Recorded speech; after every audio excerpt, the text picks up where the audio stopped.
this and be done with it. All right, let me pull up my notes here. Not that. Come on. All right.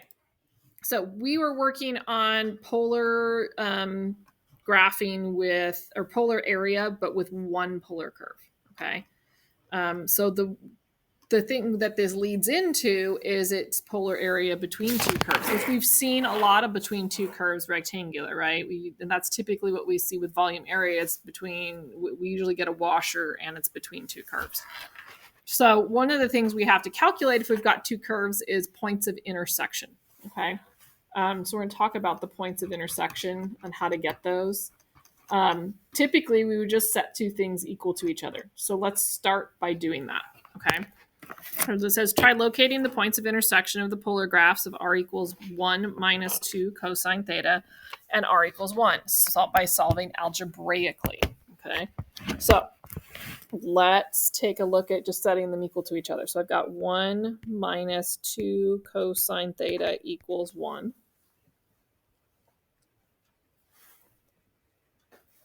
All right, how do I get the 1 to the other side?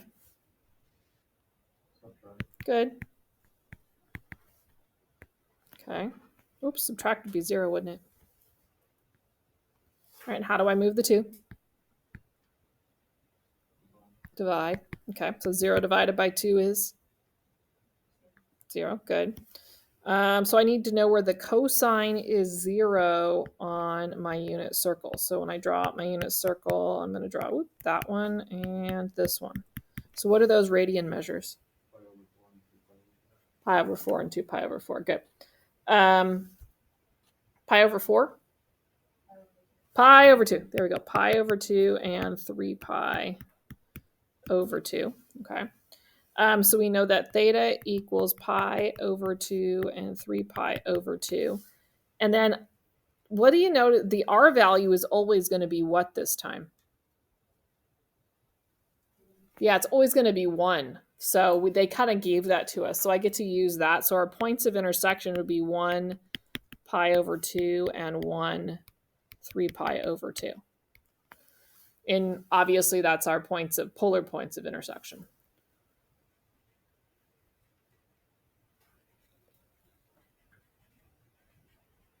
Okay, so what we're going to do now is we're going to put both of those into our graphing calculator. So let's go ahead and put them both into, it's good practice, get them into your graph. Remember how to do it, we got to do it polar. So I'm in my scratch pad, I'm in my graph, I'm going to hit menu, graph, edit, entry, and go to polar. Oop, that's not what I meant to do. Is it still polar? Yes. Okay, and then so I'm going to type in 1 minus 2 cosine. Remember, theta's under the pi key. And hit enter.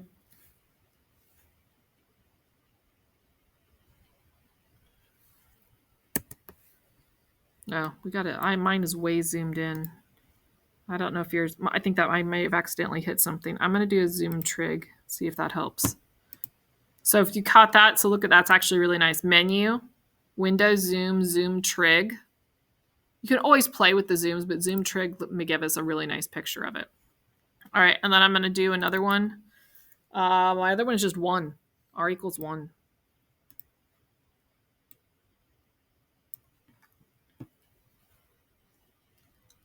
Okay. Looking at that right there. So go ahead and sketch that picture in your notes because it's not the same as the picture and not the same as the information we got, is it? Let me put it right on top.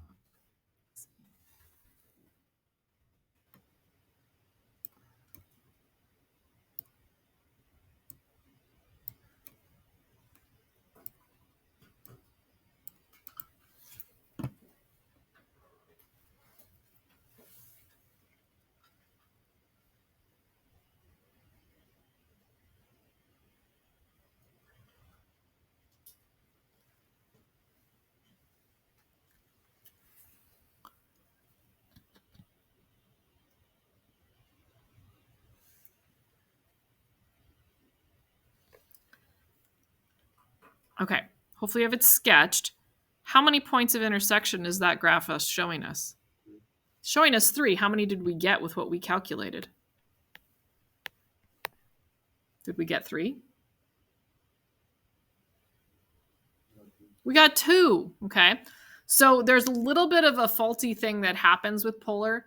Remember how when we were plotting polar, you also we didn't take you have to take into consideration like that it can go backwards across and land in kind of the same place. So what happens is it doesn't take into consideration that r equals -1 could have also been a possibility here. Okay. So you just have to be careful. It's just the whole point was to show you need to be careful. Like I said, for the AP test, they typically give you the picture, so you're going to be able to see how many points of intersection you should get. They're also going to, or they're going to actually give you the values. Okay, so it's not a huge deal, but just so you know, that's what's coming. So it's because we would probably maybe say shows 3 points of intersection.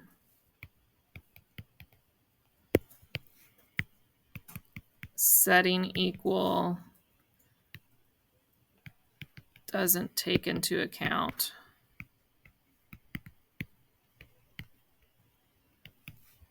r equals -1, which is what we needed.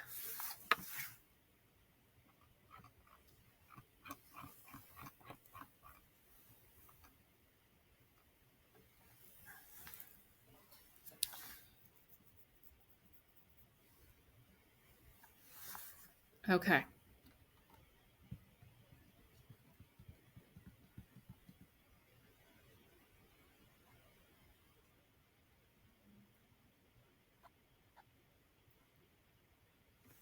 All right, we good? All right, we're not going to do arc length. Arc length polar is not required for your AP test. Okay, so it's kind of a nice